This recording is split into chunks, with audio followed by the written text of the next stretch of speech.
The relentless downpour lashed against the cracked windshield of Alara's ancient sedan, each drop a tiny hammer blow against the thin veneer of her composure. She squinted through the blurry glass. The winding, isolated road a treacherous ribbon of asphalt stretching into the abyss of the storm. It was past midnight, and a creeping weariness gnawed at her, a constant companion in her solitary life. Her destination was hours away, a fleeting hope of a new beginning in a town where no one knew her name or the ghosts that clung to it. Suddenly, a flicker of movement in the periphery of her headlights jolted her. A large, dark mass lay sprawled by the roadside, barely visible against the churning blackness of the night. Her foot instinctively slammed on the brake, the old car groaning in protest before skidding to a halt. Rain hammered down with renewed fury as she peered out, her heart hammering against her ribs. It was a dog, a German shepherd, magnificent even in its current state of utter collapse. It lay twisted on its side, a dark, motionless heap, its fur matted and slick with rain, blending seamlessly with the sodden earth. There was no collar, no discernible movement, just an overwhelming stillness that screamed of abandonment and despair. A chill, colder than the biting night air, snaked its way up Alara's spine. A profound sense of helplessness washed over her, thick and suffocating.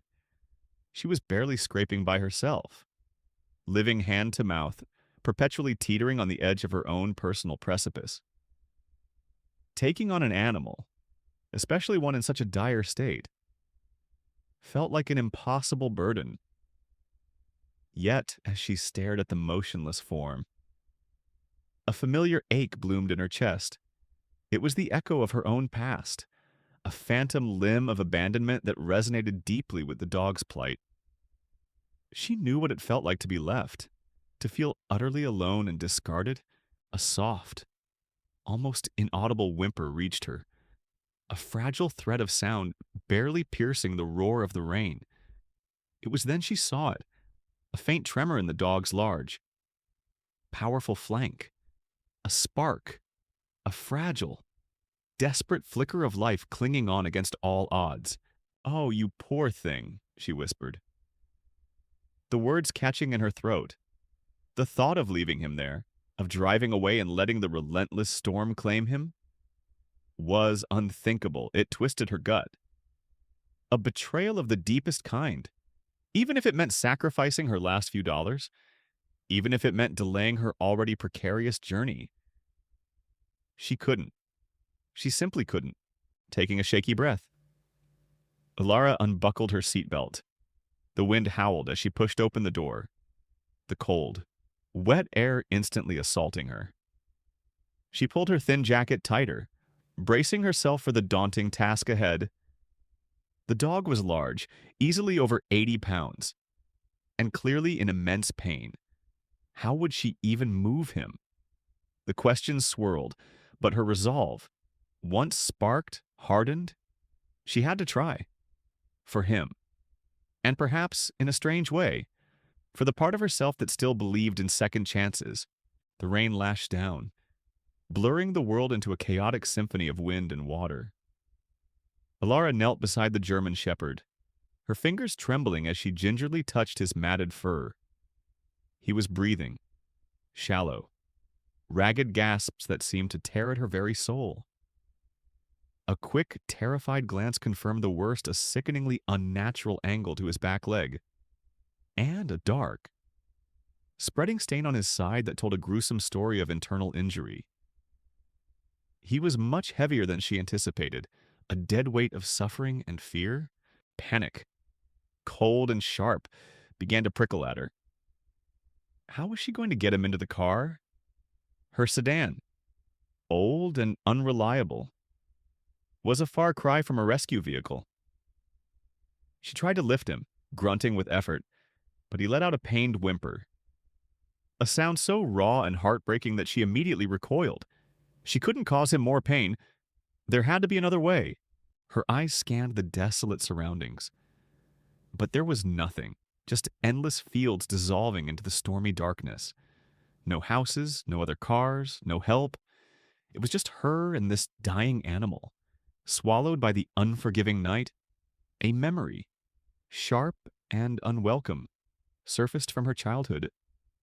She was 10, huddled in a cold, empty house, the echoes of her parents' final, bitter words still ringing in her ears.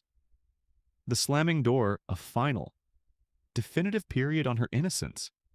That feeling of utter abandonment, of being left alone when she needed help the most, was a wound that had never truly healed. And now, seeing it mirrored in this magnificent creature, spurred her to action. She wouldn't let him feel that. Not on her watch.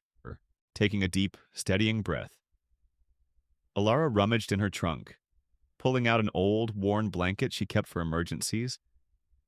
It wasn't much, but it was something.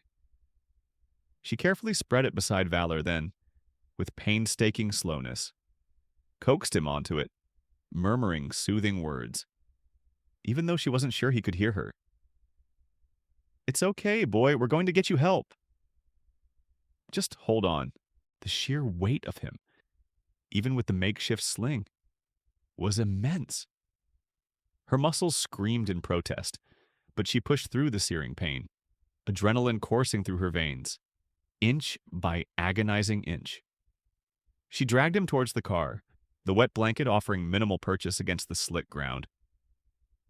His whimpers grew louder, but there was a new sound too, a faint, almost imperceptible low growl, as if a primal instinct, even in his compromised state, urged him toward survival. It was a silent testament to his fighting spirit, and it fueled hers. Finally, after what felt like an eternity, she managed to maneuver him into the back seat, the interior of her car suddenly smelling of wet dog, damp earth, and something metallic. Blood.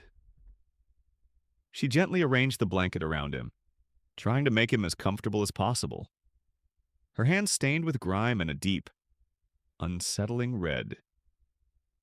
She climbed back into the driver's seat, her entire body aching, but a fierce determination burned in her eyes. "Okay, boy," she murmured, glancing in the rearview mirror at his still form. "We're going to make it." She fumbled for her phone, her fingers numb with cold and exhaustion. One bar. Barely. She frantically searched for emergency vet near me, the screen flickering precariously. Finally, a name appeared. Riverside Animal Clinic. It was miles away, in the opposite direction of her planned route, adding precious hours and burning invaluable fuel. But it was the only option. She put the car in gear, the engine sputtering to life, and pointed the nose of her sedan towards the faint glimmer of hope on the horizon. The storm raged on, but inside the car, a fragile journey towards salvation had just begun. The fluorescent lights of the Riverside Animal Clinic hummed with a sterile, unsettling brightness, a stark contrast to the tumultuous darkness Alara had just escaped. The air inside was thick with the faint, clinical tang of disinfectant and the underlying scent of various animal anxieties. It was well past visiting hours, the waiting room empty save for a lone, wilting fern in a corner, a young veterinary technician, roused from a doze behind the reception desk, blinked owlishly at Alara's disheveled appearance in the large, still form cradled in her arms. "Emergency!" Alara gasped, her voice hoarse from exhaustion and the raw emotion clinging to her. "Please, he's really bad?" Within moments, Dr. Arthur Evans appeared, a man whose weary eyes spoke of too many late nights and too much pain witnessed. He was in his late 50s, his once dark hair now a distinguished silver, perpetually rumpled from being run through by frustrated hands. He carried an air of quiet competence, but also a discernible cynicism, a shield against the endless parade of suffering he encountered daily. His gaze swept over Alara, her rain-soaked clothes, the frantic intensity in her eyes, then landed on the massive German shepherd. A flicker of something unreadable, perhaps resignation. crossed his face. "Bring him back here," Dr. Evans instructed, his voice low and calm. Cutting through Alara's rising panic, he moved with a practiced efficiency, clearing a table in the examination room as Alara carefully laid Valor down. The dog let out a soft groan, his eyes cloudy with pain, meeting hers for a fleeting second, a silent plea, a desperate trust. Dr. Evans began his examination, his movements precise and unhurried. He palpated, he listened, he peered. Alara watched, breath held. Every shallow breath Valor took a fragile thread holding onto her hope. The doctor's expression remained unreadable, a professional mask that gave nothing away. Finally, he straightened up, a sigh escaping him. "He's been through a lot," Dr. Evans began, his voice devoid of emotion, yet carrying the weight of his grim assessment. Severe blunt force trauma, likely hit by a vehicle, multiple fractured ribs, one possibly puncturing a lung, internal bleeding, and extreme neglect. Malnourished, dehydrated. He's been out here for a while, I'd say days, maybe longer. Alara felt the blood drain from her face. Can you save him?"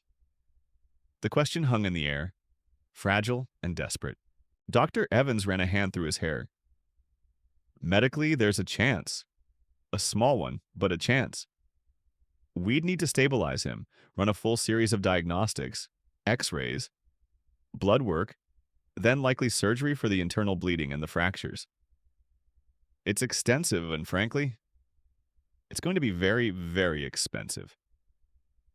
He paused, his gaze softening almost imperceptibly as he met Ilara's eyes. "Ms. Ilara Vance. Ms. Vance," he continued. "I have to be honest. The cost for a case like this, it will be in the thousands. Probably more than a few. And even then, there are no guarantees. He's in critical condition." The words hit Ilara like a physical blow. Thousands. She had barely $100 to her name. Certainly not enough to get her to her new destination, let alone cover a veterinary bill of that magnitude. Despair, cold and sharp, threatened to engulf her. She looked at Valor, his labored breathing echoing in the quiet room, his body a testament to unimaginable suffering. He had fought so hard to survive, to hold on. And now, it was money that stood between him and a chance at life. The injustice of it was a bitter taste in her mouth. I don't have that kind of money," she confessed, her voice barely a whisper, thick with shame and desperation. "But I can't leave him. Please, doctor, isn't there anything? A payment plan, a charity?" Dr. Evans's expression remained stoic, but a subtle shift, a flicker of something beyond professional detachment, began to appear in his eyes. He had seen countless cases like this, heard the same pleas. Most times. The story ended with euthanasia, a grim necessity dictated by financial realities. But there was something in Alara's unwavering gaze, a fierce, protective love for an animal she had just met. That was undeniably compelling. He had become jaded. Yes, but he wasn't entirely devoid of compassion. "Let's get him stable first," Dr. Evans finally said. "A decision forming. We'll start with pain medication. IV fluids. He needs to warm up. We'll do what we can to give him a fighting chance tonight. Then we can talk about options." It wasn't a promise, not a guarantee, but it was a reprieve. A tiny, fragile thread of hope in the suffocating darkness. Alara sagged with relief, a silent, heartfelt thank you escaping her lips as tears pricked at her eyes. For now, Valor had a chance, and that was all that mattered.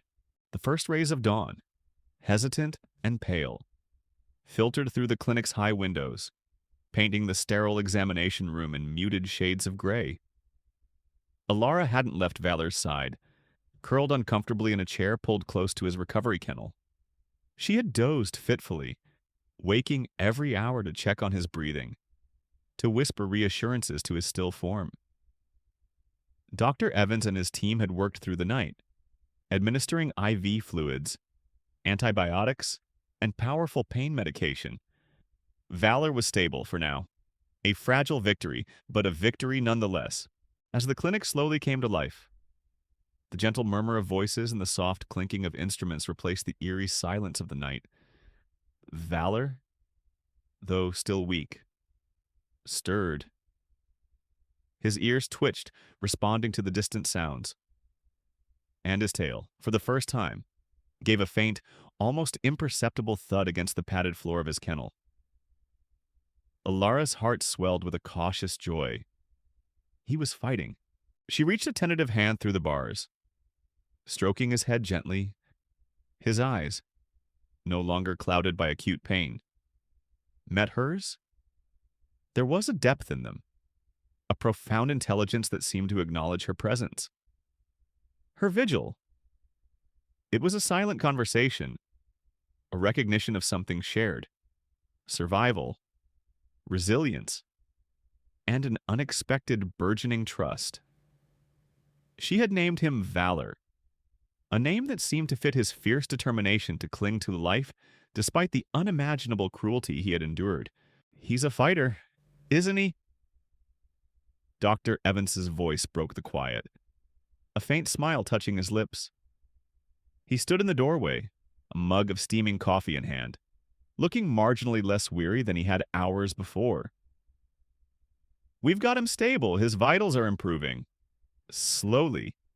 The lung seems to be holding. For now, we'll need those x-rays soon to assess the extent of the fractures and internal damage. But he's out of immediate danger." Alara felt a wave of profound relief wash over her, so potent it almost brought her to tears. "Thank you, Doctor. Thank you so much." Dr. Evans nodded. Taking a sip of his coffee, he's still got a long road ahead. "And about those costs. I spoke with the clinic manager. We have an emergency fund for cases of extreme neglect and abuse, but it's limited. We can cover the initial stabilization and diagnostics, but long-term care and potential surgery will still be a significant burden." He paused, his gaze thoughtful. "He truly bonded with you. You know, it's rare to see a dog in such distress respond to someone so quickly." Alara looked down at Valor, who was now resting his head on his paws, his eyes still fixed on her.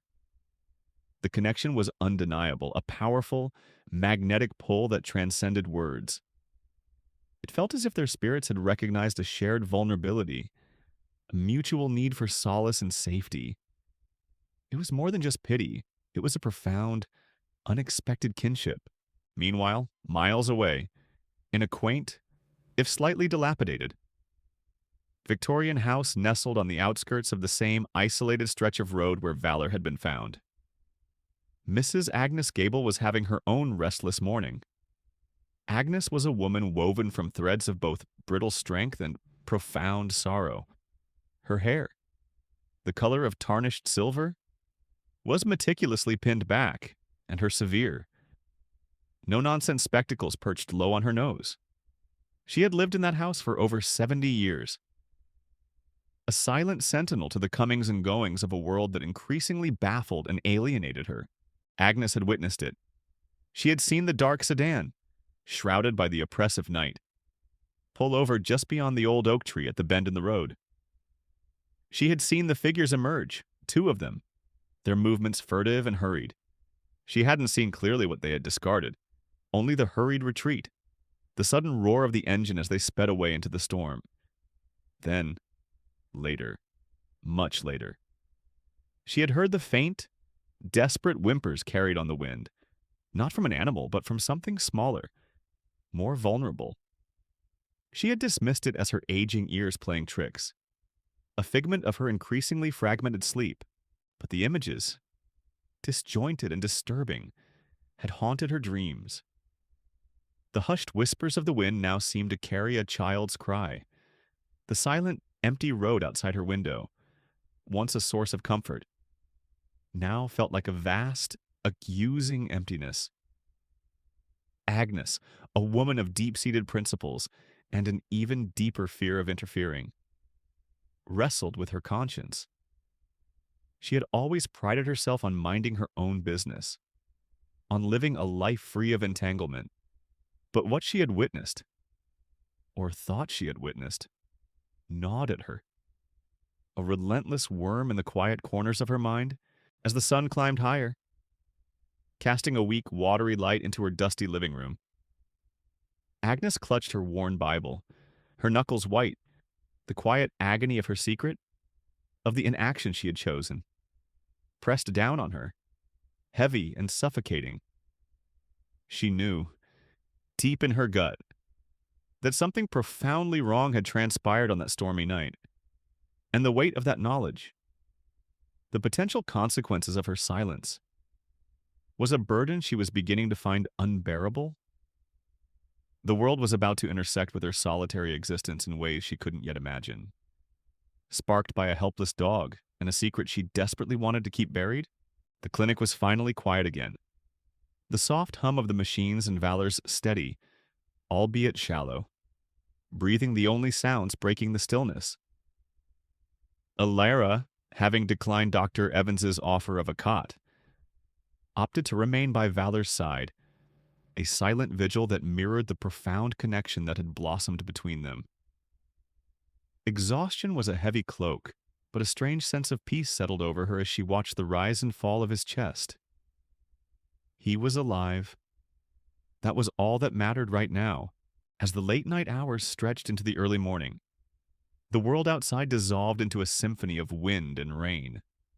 A sudden, sharp bark shattered the tranquility. It was Valor. Alara shot upright, her heart leaping into her throat. His ears were perked, his eyes wide and fixed on the large, frosted window of the recovery room. His tail, despite his injuries, was thumping a frantic rhythm against the kennel floor. It was a sound of alarm, a deep, guttural warning that made the fur on Alara's arms stand on end. Valor. "What is it?" "Boy," she whispered, moving closer, her gaze following his to the window. There was nothing but the dark, distorted reflection of the room, the blurry streaks of rain outside. But Valor wasn't calming down. If anything, his agitation grew, morphing from alarm into a desperate, almost frantic plea. He tried to push himself up, whimpering with the effort, his nose twitching as if trying to catch a scent carried on the stormy wind. Then, a faint sound, barely audible above the drumming rain, pierced the quiet. It was a high-pitched, fragile cry. Alara's brow furrowed. It sounded impossibly small, almost like a kitten. But Valor's reaction wasn't that of a cat. He was a powerful German shepherd, and his focus was unwavering, pulling her attention to the sound. She leaned in, straining to hear over the building storm. There it was again. Clearer this time? Not a kitten, a baby. A baby! Out here in this weather. The thought was absurd, chilling. The clinic was located on the very edge of town, surrounded by sparse woods and an old, disused road that led to nowhere. Who would be out here with an infant in the middle of such a tempest? Fear, cold and immediate, coiled in Alara's stomach. Valor let out another bark, more insistent this time, a pleading whine escaping him. He pushed his nose against the kennel bars, nudging her, demanding she acknowledge the sound. Act on it. His distress was palpable, raw and genuine. He wasn't just reacting to a noise. He was responding to something profoundly wrong, something that resonated with his own recent trauma. Alara hesitated. Her rational mind screamed caution. It was dark, the storm was raging, and she was alone with a recovering dog. But the image of Valor, injured and vulnerable, pulling himself to the window, coupled with the heartbreaking sound of an infant's cry, overruled all logical thought. She couldn't ignore it. Her past, her empathy, her recent bond with Valor, all propelled her forward. She quickly found a heavy-duty flashlight in the supply closet, its beam cutting a stark swathe through the gloom, pulling on a flimsy, forgotten raincoat from a peg by the door. Alara knew she was about to do something profoundly foolish. But the alternative, turning away from a possible life in danger, was simply not an option. "Stay here, boy," she murmured to Valor. Though she knew it was a futile request, he was already trying to push his way out of the kennel, his pain momentarily forgotten in his frantic urge to respond. He wasn't just a dog, he was a sentinel, a protector, even in his broken state. As Alara pushed open the back door of the clinic, the wind tore at her, whipping her hair across her face, blinding her momentarily. The rain was relentless, an icy assault, but the faint, desperate wail of the baby was clearer now, carried on the gale, pulling her deeper into the oppressive darkness beyond the clinic's warm glow. Valor's barks, muffled but persistent, echoed behind her, a desperate plea for her to find what he had heard. What he knew was out there. She plunged into the unknown, the beam of her flashlight dancing wildly through the sheets of rain, illuminating nothing but mud and tangled undergrowth. Every instinct screamed at her to turn back, but the sound, that heartbreaking, lonely cry, urged her onward. She had found Valor helpless on the ground, and now, it seemed, he was leading her to another soul in desperate need. The night was about to unveil a truth far more devastating than she could ever imagine. The wind tore at Alara's flimsy raincoat, soaking her to the bone within minutes. The clinic's faint lights quickly receded behind her, swallowed by the oppressive darkness of the pre-dawn hours. The only illumination came from her struggling flashlight, its beam a weak, wavering tunnel through the torrential rain, revealing nothing but a blurred landscape of mud and grasping branches. Each step was a treacherous gamble, her feet sinking into the slick earth, threatening to send her sprawling. But the baby's cries, though still distant and muffled by the storm, were growing clearer, more insistent. They were high-pitched, thin wails that spoke of pure, unadulterated distress, a sound that twisted Alara's gut with a primal urge to protect. And behind her, from the clinic, Valor's barks continued, a desperate, encouraging chorus urging her onward. It was as if he knew, with an animal's uncanny intuition, exactly where the sound was coming from. Alara paused, panting, the cold air burning her lungs. "Where? Boy, where is it?" she whispered into the howling wind, now turning back towards the clinic as if Valor could guide her directly and in a strange, inexplicable way. He did. His barks, though from afar, seemed to intensify, pointing towards a barely discernible break in the tree line, a darker patch against the already dark landscape. It looked like an old, overgrown track, long abandoned, reluctantly.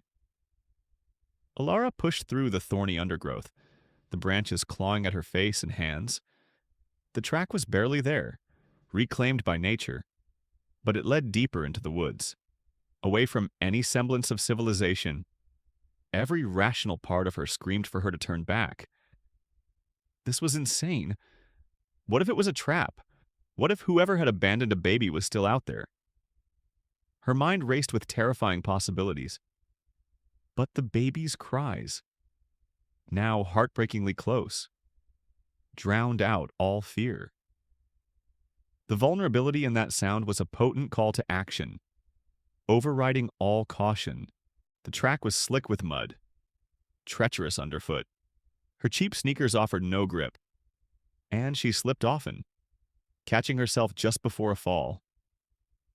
The beam of her flashlight flickered, casting eerie shadows that twisted the trees into grotesque, menacing figures.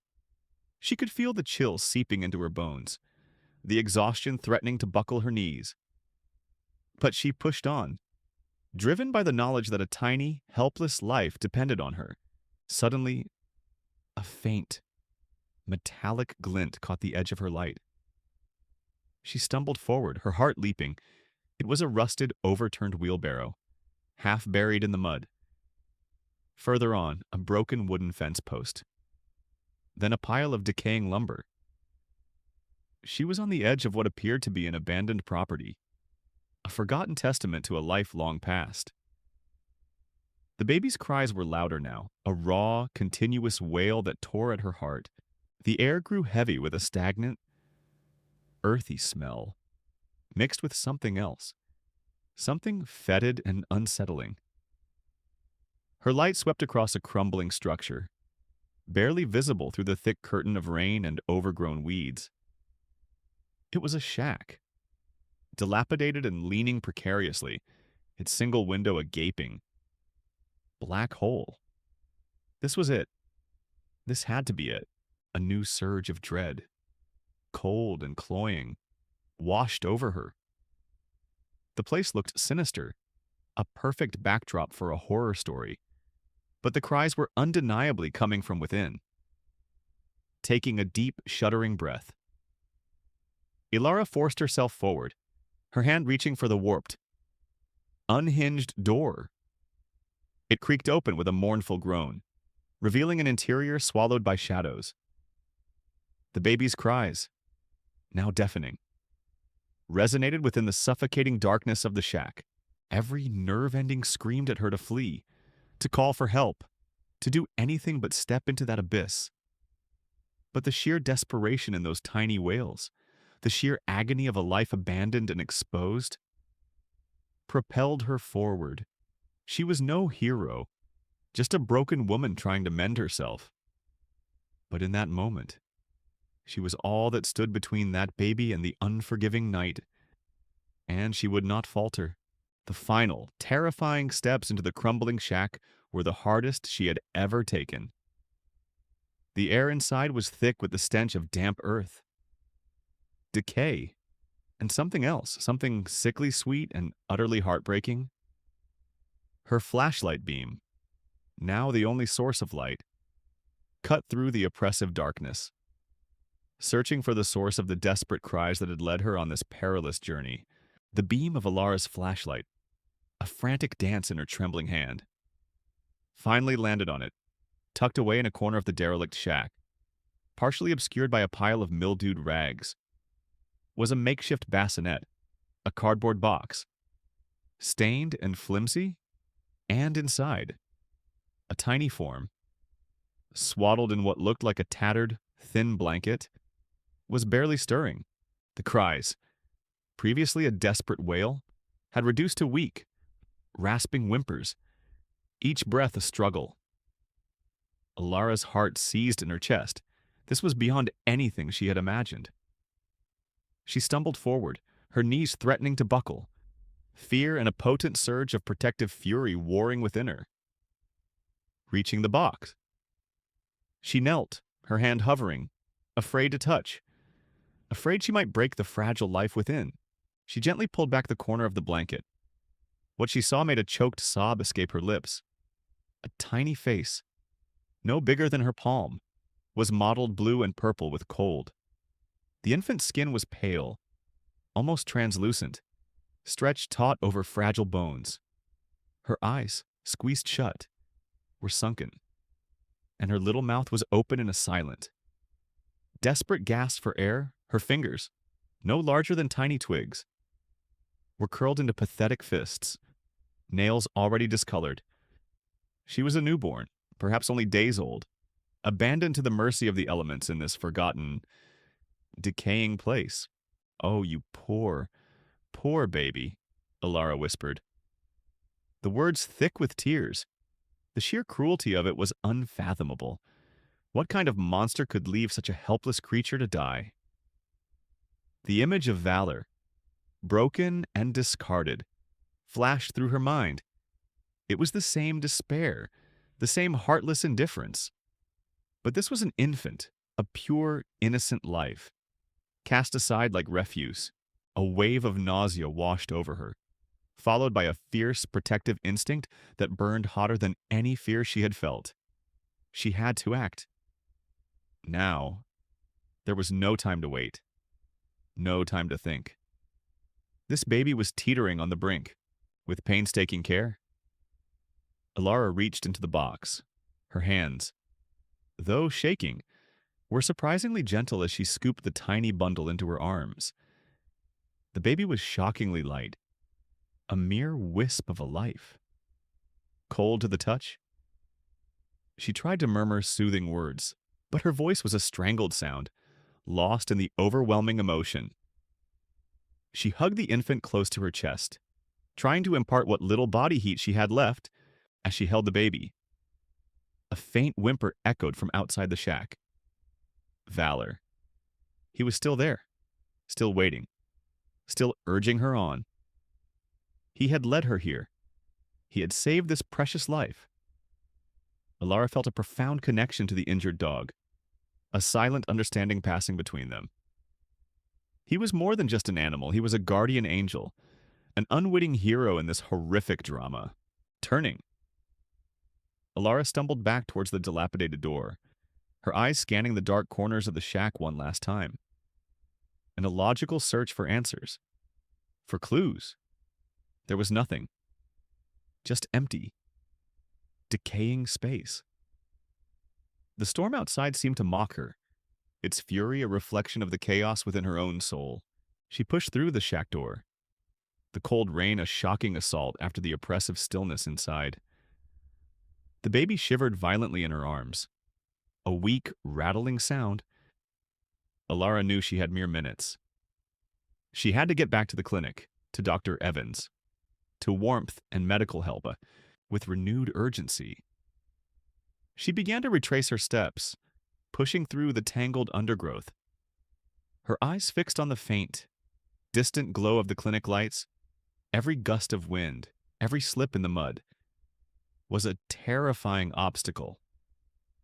She clutched the baby tighter, murmuring prayers, desperate promises, anything to keep the fragile flame of life from extinguishing, when she finally burst through the back door of the Riverside Animal Clinic, soaked, muddy, and disheveled.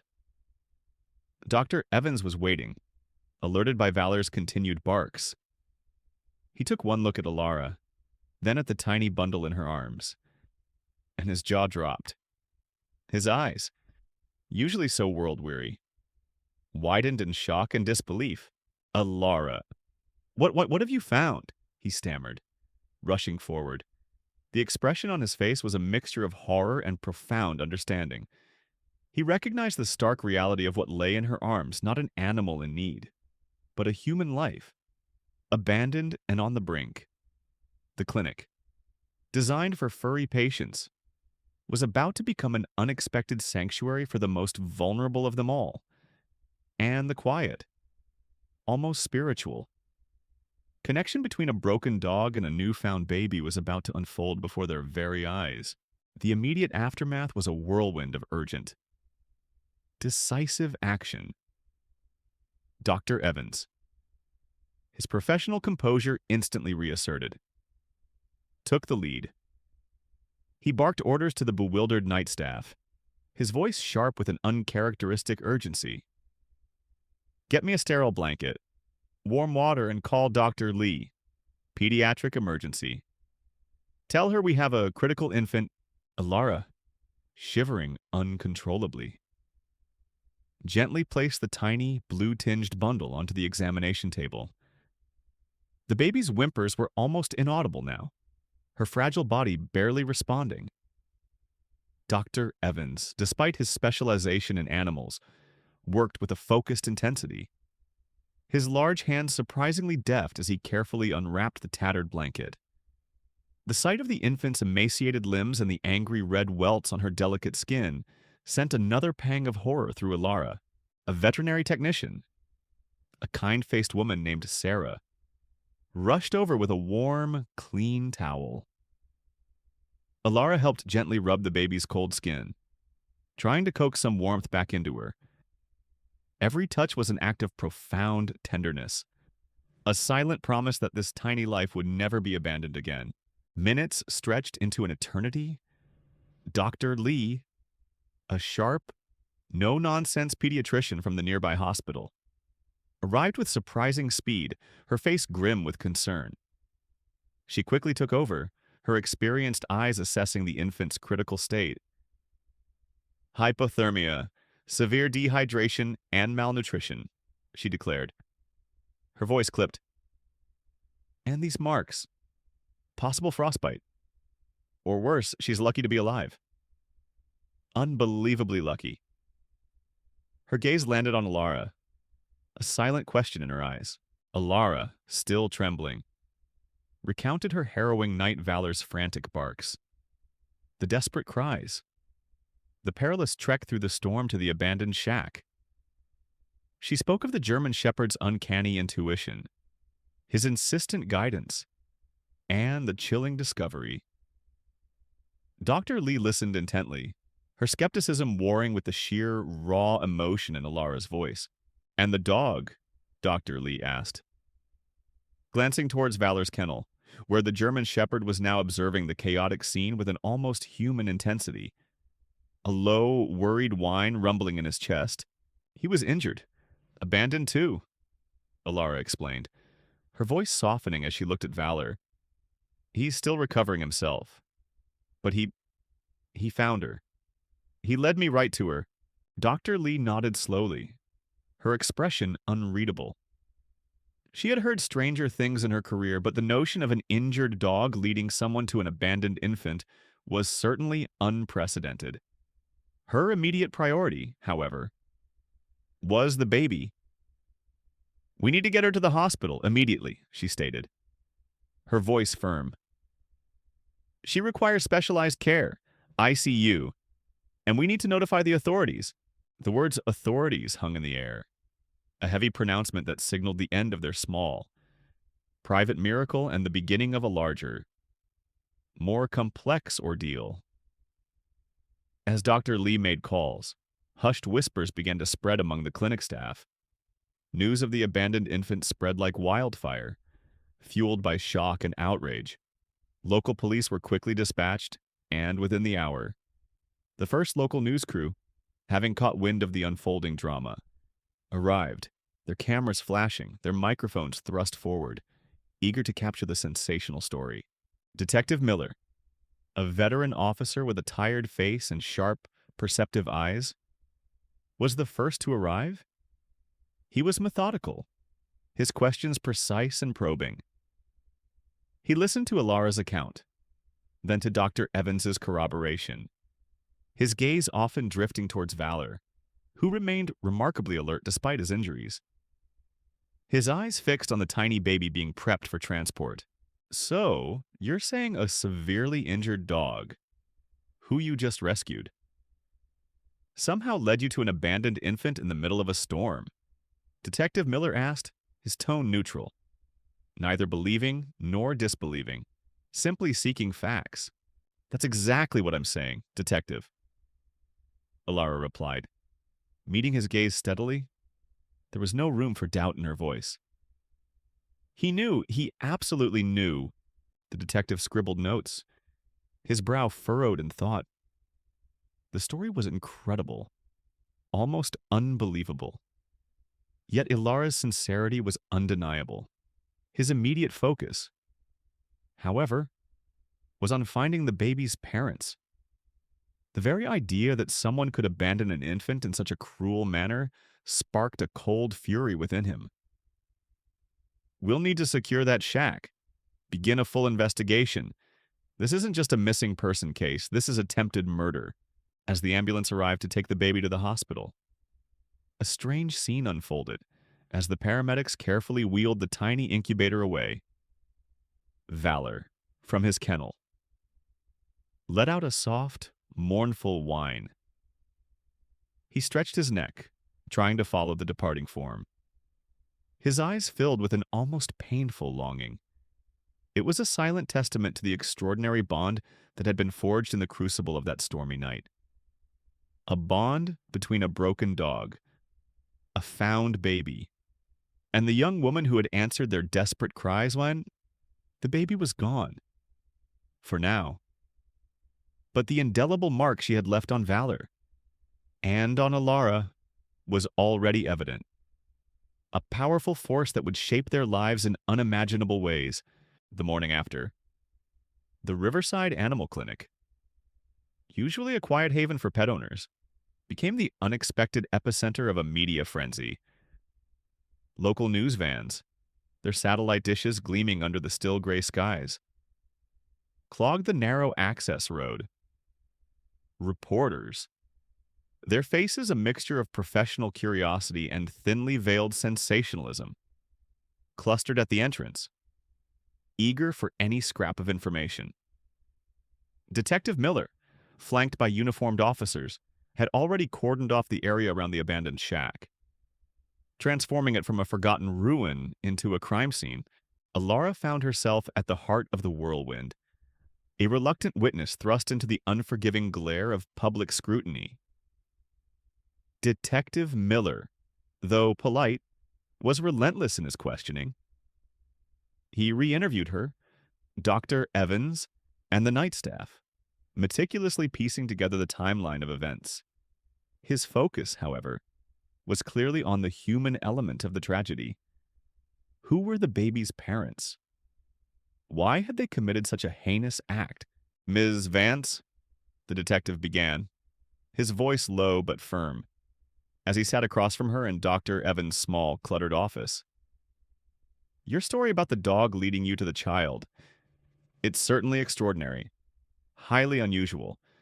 We've got nothing to corroborate that part of it besides your word and the vet's observation of the dog's agitation.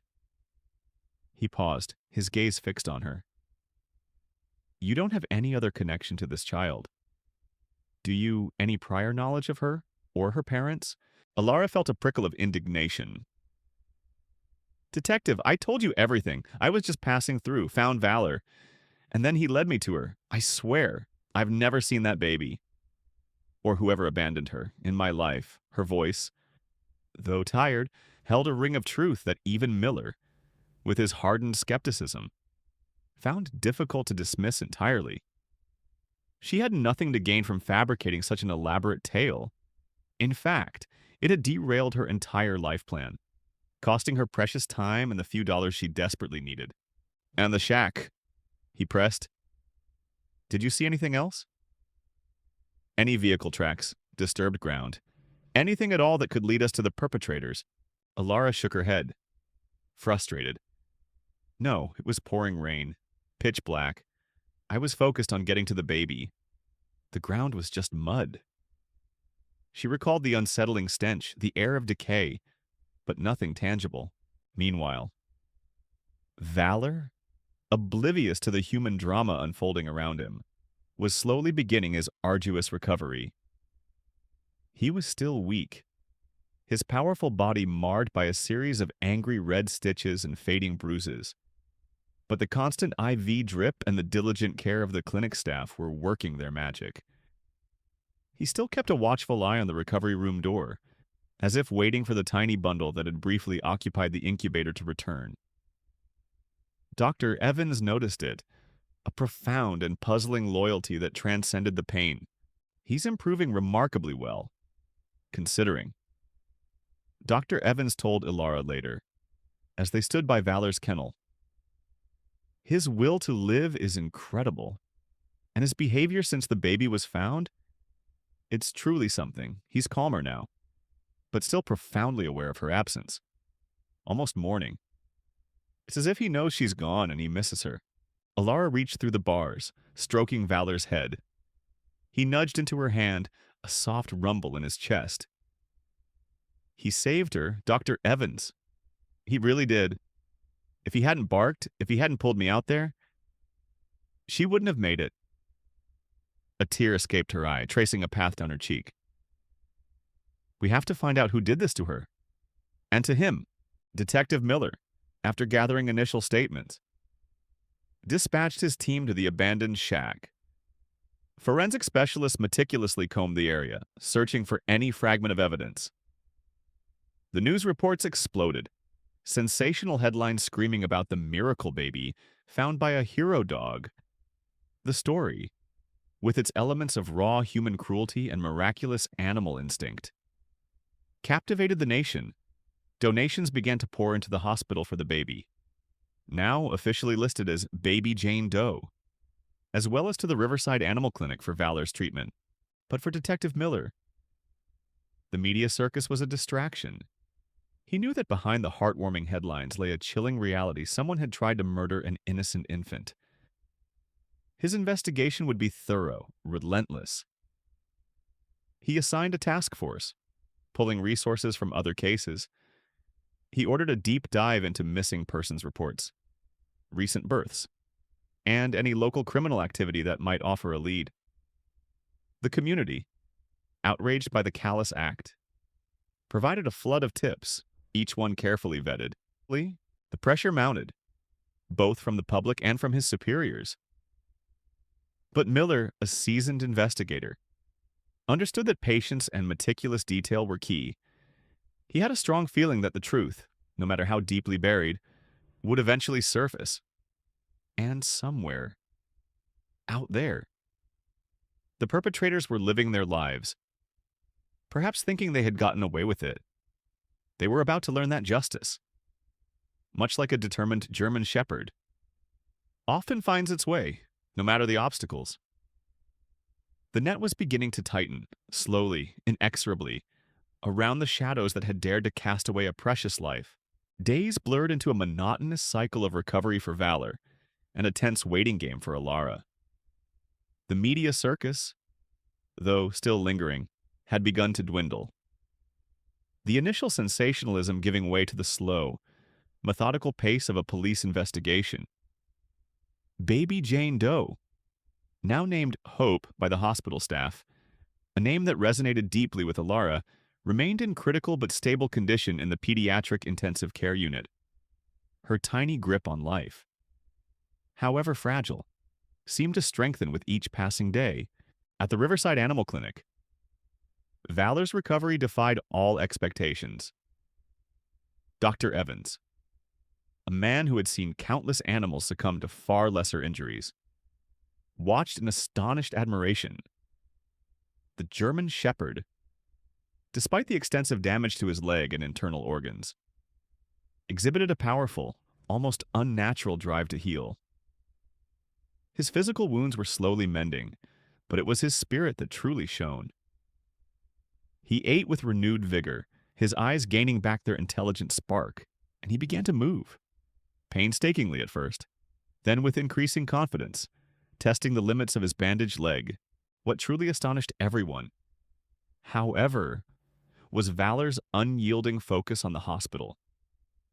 Specifically on the ward where Hope was recovering, he would lie in his kennel, head cocked, ears twitching, as if listening for a sound only he could hear. When Alara visited him, he would nuzzle her hand, then look pointedly towards the clinic entrance, a low whine rumbling in his chest. It was a silent plea, a profound longing for the tiny human he had rescued. "It's remarkable," Dr. Evans mused one afternoon, watching Valor attempt a tentative walk around the examination room. "I've never seen such resilience. It's almost as if he has a purpose, a reason to get better, beyond just survival."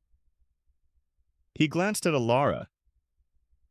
"He seems to know that baby needs him, or that he needs her," Alara agreed, a lump forming in her throat. She spent her days shuttling between the clinic and the hospital, a self-appointed guardian for both Valor and Hope. She read to Hope in the ICU, her voice soft and soothing, even though the baby remained unresponsive. She knew she was falling in love with this tiny, innocent life. A love fiercely protective and unexpectedly profound. And every time she saw Valor, his eyes filled with that same quiet longing. Her resolve hardened. These two souls, brought together by unimaginable cruelty, were meant to be together. Word of Valor's incredible recovery and his unwavering bond with the baby began to spread through the community. Amplified by the residual media interest, the hero dog became a local legend, a symbol of hope and unwavering loyalty. People began sending cards, toys, and even small donations specifically for Valor's ongoing care. Touched by his extraordinary story, it was a powerful counterpoint to the ugliness of the crime. A beacon of light in the darkness. One afternoon, Alara, worn but resolute, received a call from Detective Miller. His voice was clipped, betraying a rare flicker of excitement. "Miss Vance, we have a lead. A significant one." Her heart leaped. "What is it?" "Remember that elderly woman, Mrs. Agnes Gable, who lives near where you found the dog?" Alara frowned, trying to recall. "I think so. She was mentioned by the other officer as a potential witness. But she said she didn't see anything, right?" "Initially, yes," Miller confirmed. "But after the news broke about the baby, something changed. She called us.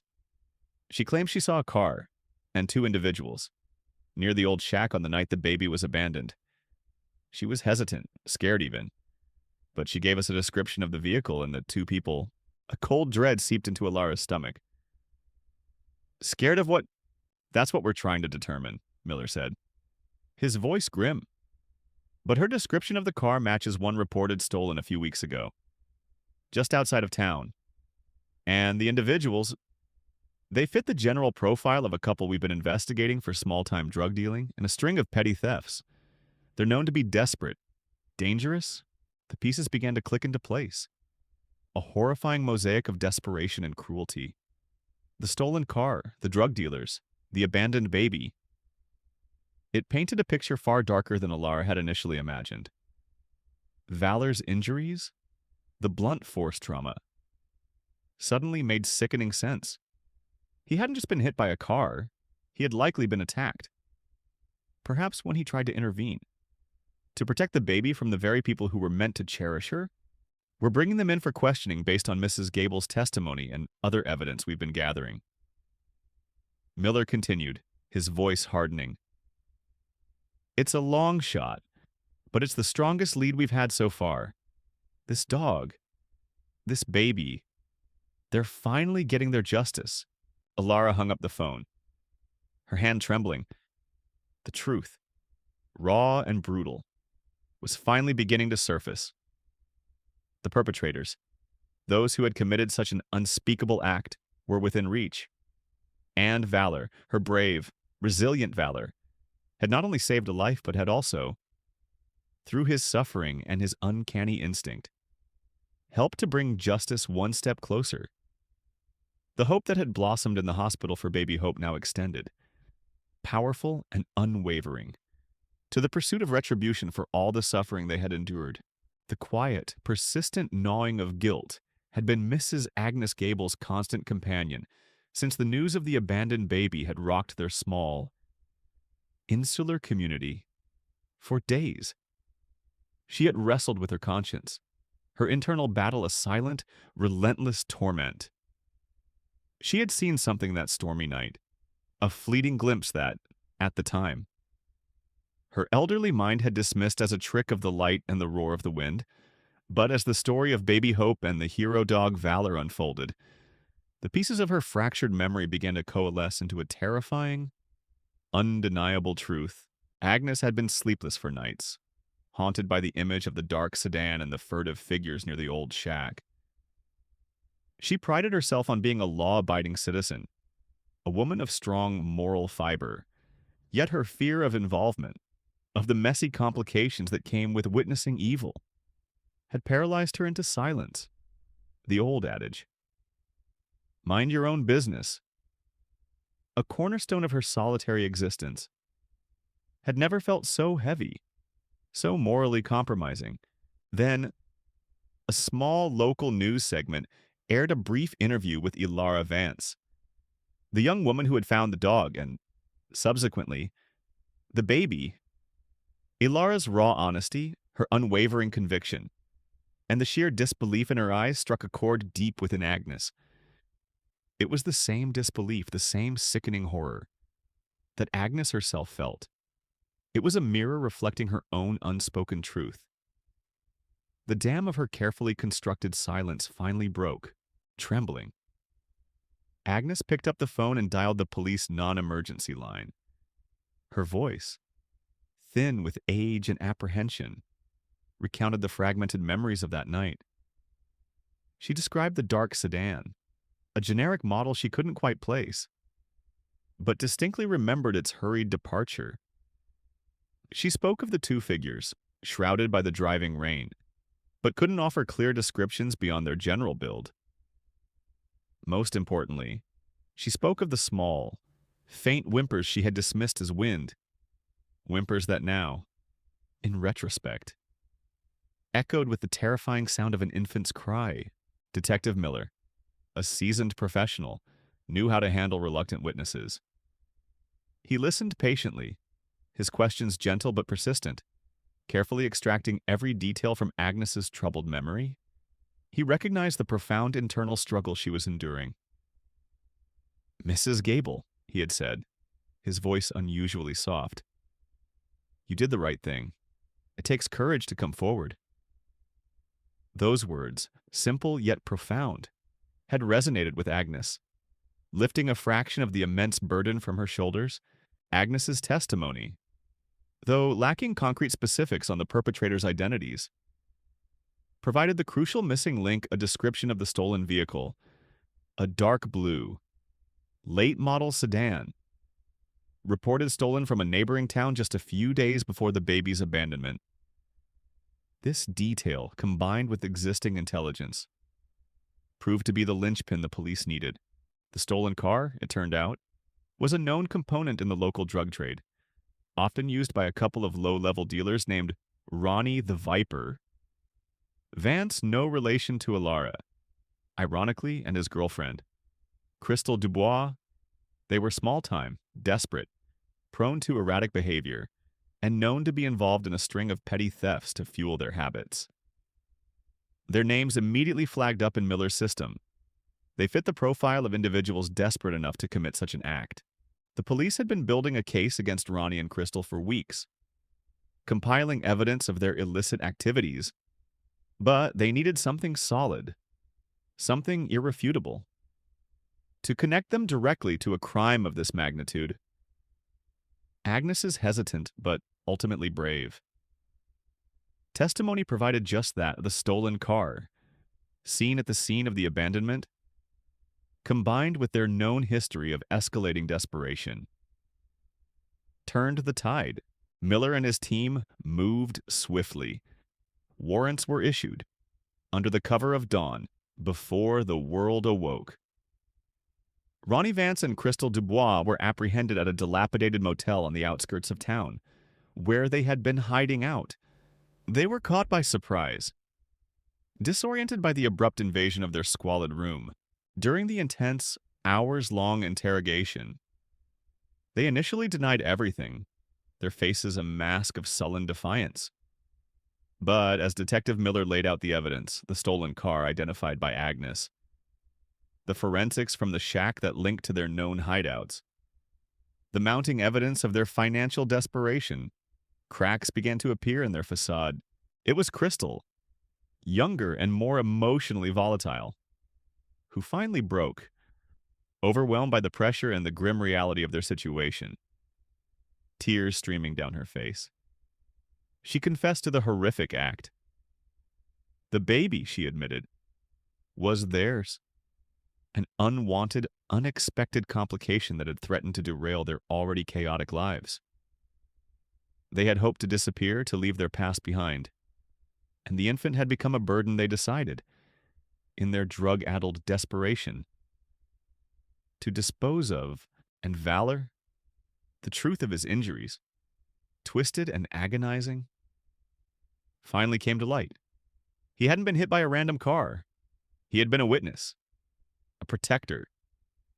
Valor, it turned out, had been tied up near the shack, a temporary guard dog for some of Ronnie's hidden stash. When they had returned that stormy night to abandon the baby, he had witnessed the callous act in his desperate attempt to intervene, to save the tiny, helpless creature. He had broken free from his tether, lunging at Ronnie, in a fit of rage and fear. Ronnie had brutally attacked the dog, striking him repeatedly before leaving him for dead. believing he had silenced the only witness. The revelation sent a wave of shock and revulsion through the police department. It wasn't just abandonment, it was attempted murder, compounded by animal cruelty. The truth, dark and horrifying, had finally been exposed, illuminated by the courage of an old woman, the unwavering instinct of a loyal dog, and the tireless dedication of a detective. Justice, however slow, was finally beginning its inevitable march. The sterile interrogation room, usually a cold chamber of secrets, was now a crucible of bitter truths. Ronnie Vance, his face etched with the gaunt lines of addiction and fear, sat opposite Detective Miller, his bravado slowly eroding under the relentless pressure of the interrogation. Crystal Dubois, huddled in a separate room, had already broken, her tearful confession painting a gruesome picture of desperation and moral decay. Detective Miller, a veteran of countless such interviews, let the silence stretch, allowing the weight of Crystal's damning statement to settle heavily between them. He watched Ronnie, reading the subtle tells, the darting eyes, the clenching jaw, the tremor in his hands. He knew the story was rotten, a tragedy born of selfishness and a complete disregard for life. Your girlfriend, Crystal, has confessed. Ronnie, Miller stated, his voice flat, devoid of emotion. She's told us about the baby, about leaving her in that shack, and about the dog. Ronnie's eyes flickered, a primal fear seizing him. She's lying. She's crazy, man. The baby ain't mine, and that dog just ran out in front of the car. An accident. His voice was a desperate rasp, clinging to a threadbare lie. Miller leaned forward, his gaze piercing. We have Mrs. Gable's testimony. She saw your car, the stolen one. We have forensic evidence from the shack that links directly to you and Crystal. And we have Crystal's own words. She said the baby was yours, an unwanted burden that was getting in the way of your escape. Ronnie flinched at the word burden, a fleeting flicker of something that might have been shame crossing his face before it hardened again. No, it wasn't like that. We just left her there for a bit. We were going to come back for her. Just needed to clear out, get some space. In a freezing, abandoned shack, in the middle of a storm, with no food, no warmth. Miller's voice hardened, a dangerous edge creeping into it. That wasn't leaving her for a bit. Ronnie, that was abandonment. That was attempted murder. And the dog Crystal said he tried to stop you. Said you beat him until he was still. Left him for dead. The color drained from Ronnie's face. The memory of Valor's growls, his frantic barks, and the unexpected ferocity of the large German shepherd as he tried to protect the tiny bundle must have flashed before his eyes. The rage that had driven him to lash out at the animal now morphed into a chilling fear of retribution. He was attacking me, Ronnie stammered, his voice losing its defiant edge. He came out of nowhere. I had to defend myself. From a dog you chained up near your stash, Miller countered, his voice dripping with contempt. A dog who, according to Crystal, was trying to stop you from abandoning an infant. He wasn't attacking you. Ronnie, he was protecting an innocent life, and you brutally beat him, leaving him to die the same cruel death you intended for your own child. The truth, raw and undeniable, hung heavy in the air. Ronnie's composure crumbled. The lies he had meticulously constructed, fueled by desperation and self-preservation, evaporated under the harsh light of the evidence and his girlfriend's confession. He put his head in his hands, shaking. The image of Valor, broken and bleeding, vividly returning. We just needed to get away, he mumbled, his voice barely audible. We had debts. People were after us. The baby, she was just too much. Another mouth to feed. Another problem: the cold, callous logic of addiction and fear, a chilling explanation for such unspeakable cruelty. The immediate consequences were swift and severe. Ronnie Vance and Crystal Dubois were formally charged with attempted murder, child abandonment, and aggravated animal cruelty. The evidence was overwhelming, solidified by their confessions and Mrs. Gable's brave testimony. The stolen vehicle was recovered, further tying them to the crime. The news hit the community like a thunderclap. Outrage, previously diffuse, now had a clear target. The public's initial sympathy for the unknown perpetrators transformed into a collective cry for justice. The story of baby hope and valor, once a tale of miraculous rescue, now became a stark narrative of shocking brutality and profound resilience. Alara, upon hearing the full, grim details, felt a profound mix of relief and sickness. Relief that the monsters were caught, but sickened by the depths of human depravity. Valor's injuries, his silent suffering, now had a name and a face attached to them. He hadn't just been a victim of circumstance, he had been a hero, paying a terrible price for his courage. The legal proceedings would be arduous, but the outcome seemed inevitable. The biological parents of baby Hope would face the full force of the law for their heinous acts. And for Valor, the courageous German shepherd, his path to recovery, however long, would now be intertwined with the pursuit of justice for the tiny life he had so bravely protected. The scales of justice, though often slow, were beginning to tip decisively in favor of the innocent. The revelation of Ronnie Vance and Crystal Dubois' guilt sent shockwaves through the local community and resonated nationally, fueled by the relentless media coverage. Baby Hope, now a symbol of both profound vulnerability and miraculous survival, became the center of a burgeoning custody battle. The state, through Child Protective Services, had taken immediate temporary custody. But the question of her long-term placement loomed large. Alara Vance, despite her tenuous financial situation and nomadic lifestyle, had become Hope's fiercest advocate. Her daily visits to the hospital's pediatric ICU, her gentle touch and soft whispers to the still fragile infant, had not gone unnoticed by the hospital staff. Nurses and doctors, weary from years of dealing with neglect cases, were deeply moved by Alara's unwavering dedication to a child she had no prior connection to. Hope, though still tiny and fighting, seemed to respond to Alara's presence with subtle shifts in her breathing. A faint flicker of movement in her tiny fingers. "She needs a family, Alara," Dr. Lee, the pediatrician, had told her, her voice unusually soft. "A stable, loving environment, and you've shown her more love and care in a few days than her biological parents ever did." Alara, however, knew the obstacles. She had no fixed address, no steady income, and a path she was actively trying to outrun. The thought of adoption, of becoming a parent, was both terrifying and exhilarating.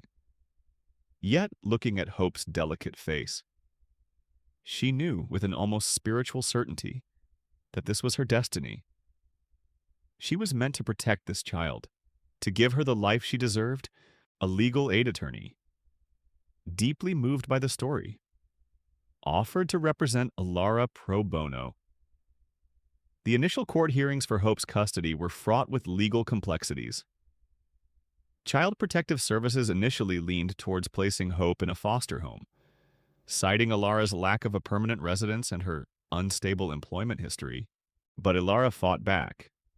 Armed with a powerful weapon, her unwavering love and the undeniable bond she shared with both Hope and Valor, she presented her case with a quiet dignity, recounting how Valor had led her to the shack, how she had stayed by Hope's side every day, and how her life, once adrift, had found its purpose in these two unexpected souls. The most compelling testimony, however, came from the most unlikely source, Valor himself, Dr. Evans. Recognizing the extraordinary connection, arranged for Valor, still recovering but gaining strength, to be brought to a special visitation at the hospital. Under strict medical supervision, it was a calculated risk, a desperate plea to demonstrate the unique family unit that had formed. When Valor was gently wheeled into Hope's ICU room, a profound silence fell. The German shepherd, despite his own pain, stretched his neck towards the incubator. A low, soft whine rumbled in his chest, a sound of recognition and longing. Then, as Alara carefully placed Hope's tiny hand on Valor's nose, the dog gently nudged her, a tender, almost reverent touch. Hope, for the first time in days, stirred noticeably, her tiny fingers curling around Valor's fur. A faint, almost imperceptible sigh escaped her. There wasn't a dry eye in the room. The bond was undeniable, a powerful, visual testament to a connection forged in the crucible of trauma and rescue. It was a bond that transcended species, speaking volumes where words failed. The public, already captivated by the hero-dog narrative, rallied around Ilara. Social media campaigns erupted, urging the court to grant Ilara custody. News outlets, having initially focused on the crime, now shifted their narrative to the heartwarming story of an unlikely family forming against all odds. Donations poured in, not just for Hope's medical care, but for Ilara, offering her a financial cushion, a chance to find a stable home. Even Mrs. Agnes Gable, the elderly witness who had finally come forward, wrote a poignant letter to the judge, describing Ilara's profound empathy and the undeniable bond she had witnessed. This young woman, Ms. Vance, she didn't just save that baby and that dog, Agnes wrote, her words shaking with emotion. She gave them a purpose, and they, in turn, gave her one. They are meant to be a family. The court, swayed by the overwhelming evidence of Ilara's devotion, the strong recommendations from medical professionals, and the profound public outcry, made a landmark decision.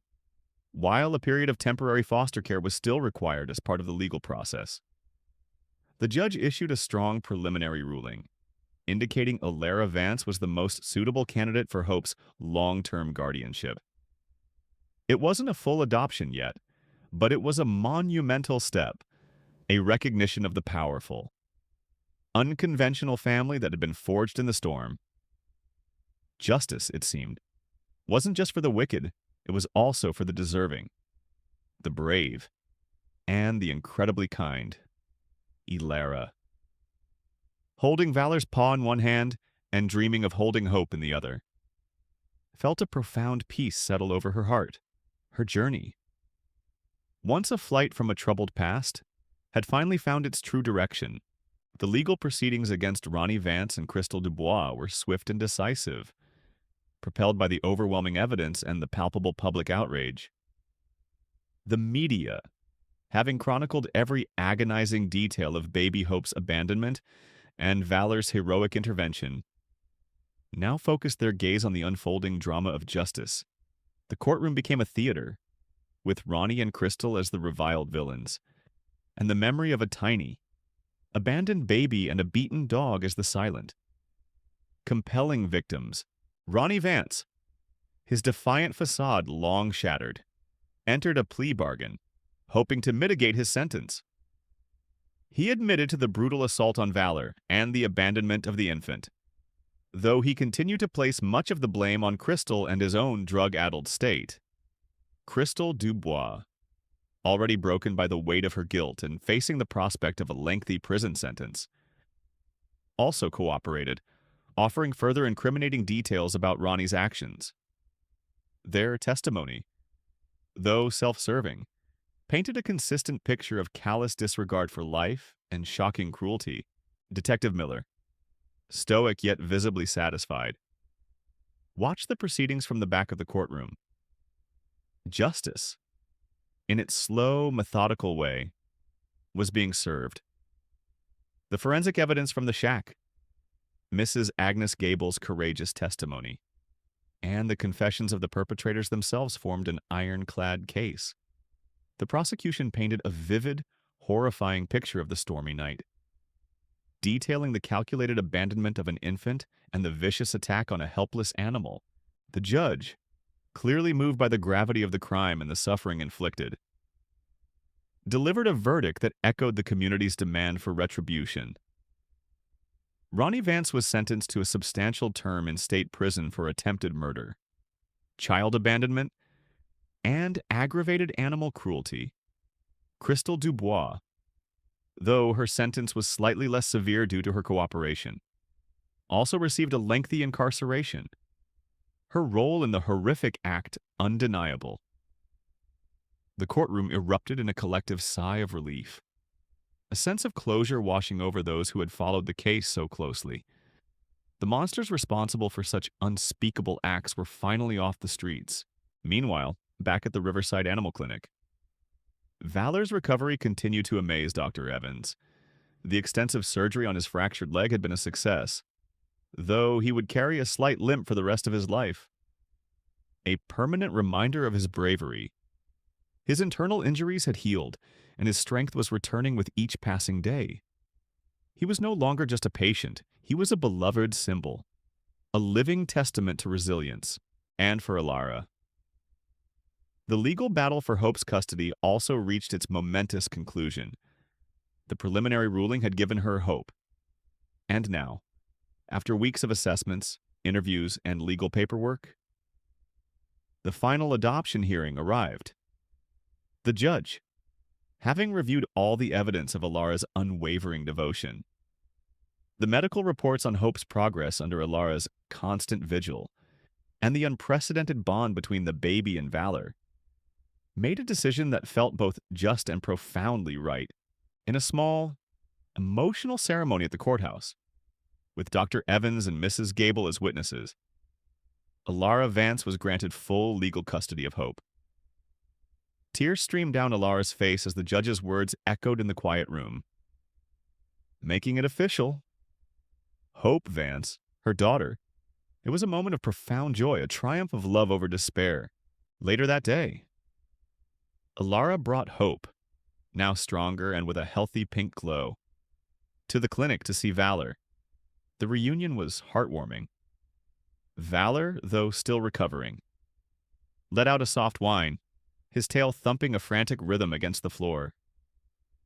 Alara gently placed Hope, carefully supported, near Valor's nose, the German shepherd, with an almost unbelievable tenderness, nudged the baby, a low rumble of contentment echoing in his chest. Hope, in turn, reached out a tiny hand and grasped a tuft of Valor's fur, her eyes wide with innocent wonder. It was a silent conversation, a perfect circle of love and protection, with the legal battles behind them. Alara set about building their new life, the donations from the public, a testament to the community's outpouring of support, provided her with the means to secure a small, cozy house with a fenced yard, a perfect sanctuary for Hope and Valor. It wasn't luxurious, but it was home, a place of safety, warmth, and unconditional love. Alara found a part-time job that allowed her to be present for Hope, and Dr. Evans continued to oversee Valor's physical therapy, often dropping by just to see the incredible progress of his most remarkable patient. Mrs. Gable became a regular visitor, a surrogate grandmother to Hope, and a quiet supporter of Alara, her initial fear replaced by a profound sense of peace. The future, once a daunting, uncertain path, now stretched out before them, filled with the promise of healing, growth, and the quiet, profound joy of an unconventional family, forged in the crucible of adversity, finally finding their hard-won peace. Years unfolded, painting a vibrant tapestry of life in the small house with the fenced yard. Alara, once a weary traveler haunted by a past she couldn't outrun, blossomed into a confident, loving mother. Hope, no longer the fragile infant abandoned to the elements, grew into a bright, joyous toddler, her laughter echoing through the rooms, a constant symphony of triumph over tragedy and valor. The magnificent German shepherd became their unwavering shadow, their silent guardian, the beating heart of their unconventional family. Valor's limp was a permanent fixture, a gentle reminder of his ordeal, but it never diminished his spirit. He moved with a quiet dignity, his large paws patting softly as he followed Hope from room to room. He was a constant presence, his dark, intelligent eyes always watchful, his tail a steady, rhythmic thud against the floor whenever Hope was near. He bore his scars, both physical and emotional, with a quiet strength, a testament to his indomitable will. He was more than a pet. He was a family member, a protector, a cherished friend who understood more than words could convey. Their days were filled with the simple joys of a normal life.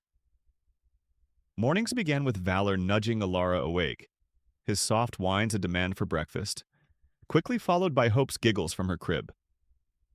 Afternoons were spent in the backyard, Valor patiently enduring Hope's attempts to ride him like a pony. His deep, rumbling growl a sound of pure contentment rather than annoyance. Evenings were for quiet cuddles on the sofa, Hope nestled between Alara and Valor, their collective warmth a beacon against the lingering shadows of their past. Dr. Arthur Evans remained a regular presence in their lives, his initial cynicism having long since melted away, replaced by a deep admiration for Alara and a profound affection for Valor. He would often drop by, ostensibly for a checkup on Valor, but truly just to witness the quiet miracle that unfolded in their home.